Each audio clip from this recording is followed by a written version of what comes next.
عليكم ورحمة الله تعالى وبركاته. مرحبا بأعزائي الطلبة والطالبات، أتمنى أن تكونوا في أتم الصحة والعافية. إذا اليوم في هذه الحصة سأشارككم موضوعا خاص بمادة الفيزياء المتعلق بدوران جسم الصلب حول محور ثابت، وكذلك سنتحدث فيه في التمرين عن الشغل وكذلك القدرة لقوة معينة. إذا هذا الموضوع هذا فهو مهم، فرأيت أن أتقاسمه معكم لتعم الفائدة. إذا على بركة الله.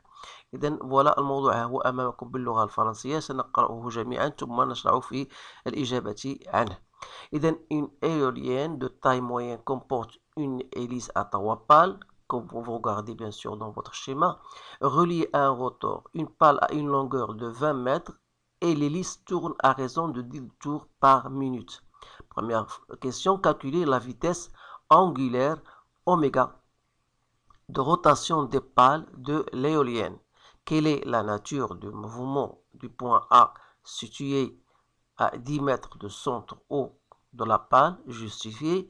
Calculer la vitesse linéaire du point A. Calculer le nombre de tours de l'hélice pendant un temps delta t égale à 0,25 heures. À l'instant t égale à 0, le point A a déjà effectué une demi-tour. Alors établir l'équation horaire S de t du mouvement du point A. Donc voilà l'exercice. Donc essayez de stopper la vidéo pour le relire convenablement et répondre aux questions posées. إذا سأقوم الآن بالجواب عن هذه الأسئلة. إذا على بركة الله. بالنسبة للسؤال الأول هو أولا لا فيتيس أونغولير، يعني السرعة الزاوية أوميغا. تعرفوا بأن السرعة الزاوية عندنا واحد العلاقة في الدرس اللي خصكم عارفينها، اللي هي تساوي دو بي سور t, يعني en fonction de la rotation, en fonction du temps. Donc voilà, je vais appliquer tout simplement cette relation, sachant que l'hélice il a fait combien de tours؟ دارت واحد 10 tours par minute. donc وهذه الجملة هذه بأنها جملة مهمة جدا، خاصنا نتراضيوها بطبيعة الحال، اللي هي un tour. Vous savez que un tour c'est quoi؟ c'est 2π. donc la réponse sera la suivante. donc voilà. Donc la vitesse angulaire, c'est le nombre de rotations. Donc elle fait 10 tours. Et je sais que chaque tour, ça vaut 2π. Divisé par minute. 1 minute, c'est quoi? C'est 60 secondes. Donc ça va me donner 2π sur 3. 2π sur 6. Ou bien je vais me noter c'est π sur 3 radians par seconde. Vous pouvez la laisser comme ça. Ou bien vous pouvez faire le calcul en donnant à π 3,14. Donc voilà, deuxième question, c'était la nature du mouvement d'un point A. Donc bien sûr, un point A qui tourne, donc je sais un point A qui se trouve à une distance R qui est égale à 10 mètres. Alors qu'est-ce qu'il va faire à ce point-là? Donc il va effectuer un mouvement circulaire uniforme. Pourquoi? Parce que oméga est constante. Donc voilà, vous avez oméga, la vitesse angulaire est constante, la trajectoire sera donc circulaire. Donc on va dire que le mouvement est donc circulaire. Bien sûr, le mouvement du point A. Donc voilà, du point A est circulaire uniforme. Voilà. Donc la troisième question, c'était de déterminer la vitesse angulaire, la vitesse linéaire, pardon. La vitesse linéaire, vous avez une relation, c'est R fois oméga. Donc, connaissant R, c'est la distance, c'est-à-dire 10, fois oméga, c'était π sur 3. Donc, ça va vous donner 10 π sur 3. Donc, voilà, comme ça. Ou bien, vous pouvez prendre par calculatrice, en prenant π 3,14, vous allez trouver 10,46 mètres par seconde. Alors, quatrième question, on veut connaître le nombre de tours effectués par un temps delta t égal à 0,25 heures. Je sais que l'hélice, il a fait combien? Il a fait 10 tours, d'après l'énoncé, en un temps 1 minute. Qui dit 1 minute, si je voudrais le transformer en heure, donc je dois diviser par 60. Alors, pendant un temps delta t égal à 0,25 heures, voilà. Donc, je dois connaître ce nombre de tours. Alors, n, c'est quoi? N'est autre que 10 fois 0,25 que je divise par 1 sur 60. C'est-à-dire, ça va me donner 150 tours. Voilà. Cinquième question, c'était de déterminer l'équation horaire S de t. Je sais que d'après notre cours, que du point A, S c'est quoi? C'est la vitesse en A fois t plus S0. C'est-à-dire S0 c'est quoi? C'est R delta 0. Connaissons delta 0, c'est-à-dire à t égale à 0 est égal à un demi-tour, donc 0,5 tours, soit disant 0,5 que je multiplie par 2pi. Donc c'est pi, bien sûr. Donc c'est pi radian. Alors je reviens dans ce cas-là, en disant que la vitesse A, on a déjà trouvé la vitesse c'était pi sur 3. Vitesse C, on a dit c'est la vitesse, c'était 10 pi sur 3. Donc je vais noter cela. Donc 10 pi sur 3 fois t plus S0 est égal à pi. Donc si je fais pi en facteur, j'aurai ici 10 sur 3 fois t plus 1. Donc j'aimerais bien le laisser tel qu'il est. Donc si vous allez, bien sûr, en effectuant votre calcul, vous allez donner à pi la valeur 3,14, vous allez multiplier par 10 et diviser par 3. Donc si vous voulez aller plus loin, donc vous pouvez faire votre calcul en disant, voilà, je vais utiliser ma calculatrice. Donc c'est 10 divisé par 3, ça me donne 3,33. Donc voilà, je vais ici, c'est 10. Donc ici, c'est 3,33 fois t plus 1. Donc, fois, si je multiplie par 3,14, ça va me donner ici, donc 10,46 fois t plus 3,14, bien sûr, on rate. Donc voilà, si vous voulez continuer d'une façon générale. Alors, pour moi, j'aimerais bien la laisser telle qu'il est. Donc voilà pour le premier exercice. Donc maintenant, on va passer au second exercice qui concerne le travail d'une force. Donc, qu'est-ce qu'on vous dit ici? Un Esquimau tire un traîneau, de S de masse M, 15 kg, le long d'un trajet ABC comprenant deux parties. Donc, vous avez la partie AB et vous avez ensuite la partie BC. Donc, voilà, vous avez la partie AB, voilà, et donc il est soumis à une force F, voilà, donc voilà le traîneau S, donc cette force-là, bien sûr, il a une direction avec l'horizontale, donc voilà, ça c'est un angle bêta, et vous avez ici l'angle alpha, donc voilà, donc le long de trajet AB, l'Esquimau applique sur le traîneau S une force F constante, voilà, d'intensité F 50 newtons, par l'intermédiaire d'une corde passant par-dessus son épaule. Cette force F est dans la direction de la corde, donc voilà la corde, donc il est dans la direction de la corde, donc voilà F. Et il fait avec le sol un angle de bêta 20 degrés. Donc l'ensemble se déplace à une vitesse constante, V égale à 2 mètres par seconde. Donc voilà. Première question, quelle est la nature du mouvement du traîneau S pendant le déplacement AB?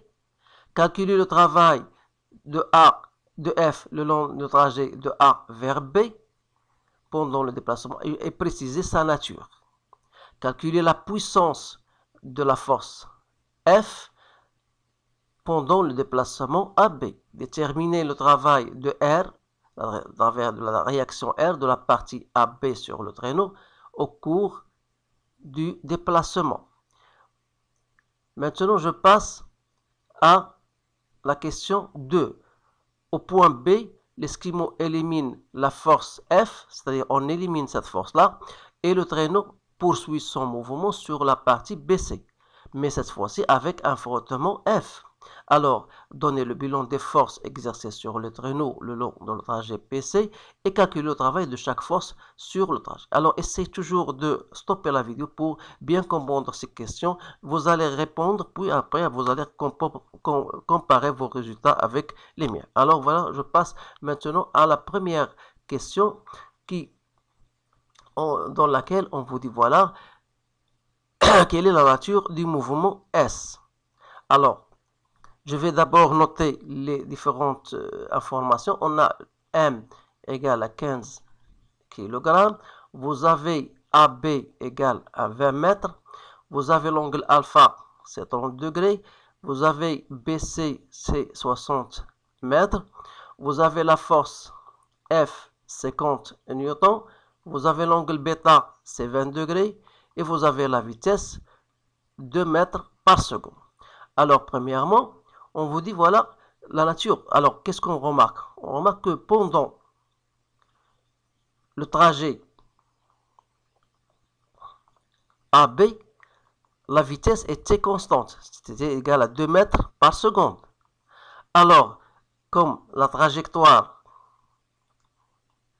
est rectiligne, d'après le schéma, plus le fait que la vitesse est constante, donc c'était un mouvement rectiligne et uniforme. Donc rectiligne, uniforme. Deuxième question, on va chercher le travail de la force F le long trajet AB.